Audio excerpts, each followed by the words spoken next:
السلام علیکم، امید ہے آپ سب خیریت سے ہوں گے اور میری دعا ہے اللہ پاک ہم سب کو صحت ہدایت عافیت کے ساتھ رکھیں۔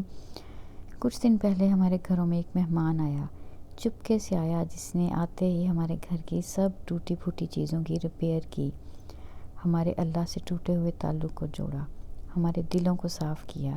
ہم نے اس کے آنے سے پہلے اپنے گھروں کو بھی صاف کیا، اس کے آنے کی تیاری کی۔ اللہ پاک نے اس کے آنے سے پہلے ہی ہمارا رزق بڑھا دیا کہ ہم اس بڑھائے ہوئے رزق کو دوسروں پہ خرچ کر دیں۔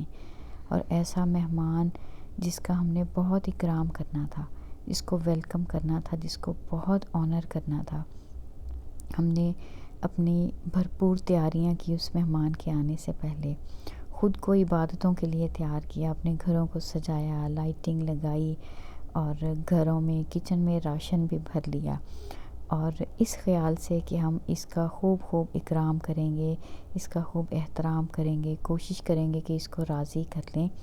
تو ہم اس مہینے تک پہنچے، اس مہمان تک پہنچے، اور دیکھتے ہی دیکھتے دیکھیں ابھی اس مہمان کے جانے کا وقت آ گیا، اور اب ہمارے دل رنجیدہ ہو رہے ہیں یہ سوچ سوچ کے کہ ابھی تو آیا ہی تھا اور اس کے جانے کا وقت ہو گیا۔ ہم نہیں چاہتے کہ یہ ہم سے رخصت ہو، لیکن اس کو تو بہرحال چلے ہی جانا ہے۔ تو اس سے پہلے کہ یہ برکتوں والے دن، یہ رحمتوں کا مہینہ ہم سے چلا جائے، یہ مہمان، اللہ کا مہمان، قرآن کا مہینہ ہم سے دور ہو جائے، ابھی بھی ہمارے پاس وقت ہے کہ ہم اس کی قدر کر لیں، تاکہ بعد میں ہم پچھتائیں نہیں کہ کاش ہم اس کا حق ادا کرتے، کاش ہم اس کو راضی کرتے، تاکہ اللہ ہم سے راضی ہو جاتا۔ تو ابھی بھی وقت ہے کہ ہم اس کو راضی کریں۔ تو آئیں پھر، آخری عشرہ شروع ہو گیا اور اس میں وہ مبارک راتیں آنے والی ہیں جن میں اب ہمیں اللہ پاک کو خوب منانا ہے۔ اگر اللہ پاک ہم سے راضی ہو جائیں تو پھر تو اس کے علاوہ پیچھے کوئی چیز ہی نہیں بچے گی نا۔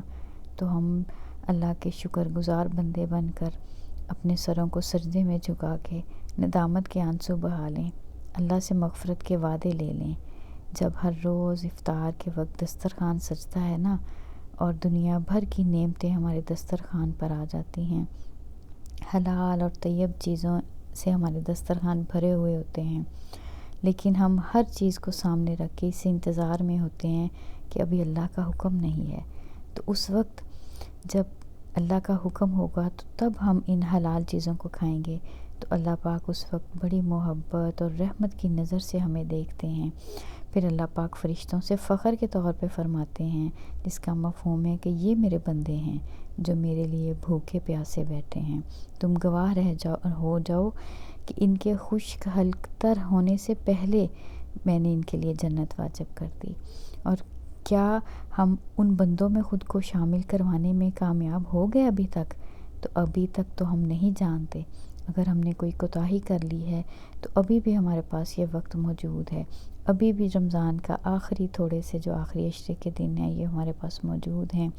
ہم سچی توبہ کر لیں، اللہ پاک سے اپنے گناہوں کی مغفرت جو ہے وہ کروا لیں، اور اللہ پاک سے اس کی رضا مانگ لیں، اللہ پاک سے جنت مانگ لیں، اور اللہ پاک سے ہم اپنے ساری کوتاہیوں کی، ساری غلطیوں کی معافی مانگ لیں، اس امید پر کہ اللہ ہم سے راضی ہو جائیں۔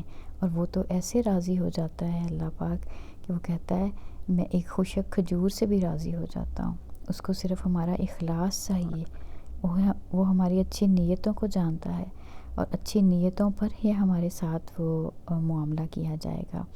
تو ہم نے ان آخری دنوں کو غنیمت جاننا ہے، شب قدر میں خوب دعائیں کرنی ہے، ذکر کرنا ہے، قرآن کی تلاوت کرنی ہے، نوافل کا، صدقے کا اہتمام کرنا ہے، تاکہ اللہ پاک ہم سے راضی ہو جائیں۔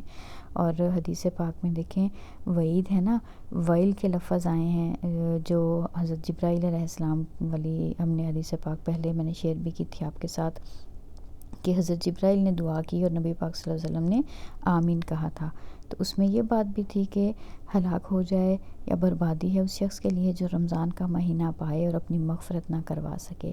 تو اللہ پاک ہمیں ان لوگوں سے بچا دیں اور ہمارا نام ان لوگوں میں شامل ہو جائے جو اس مہینے میں اللہ پاک سے اپنا نام جنتیوں میں لکھوانے میں کامیاب ہو جائیں۔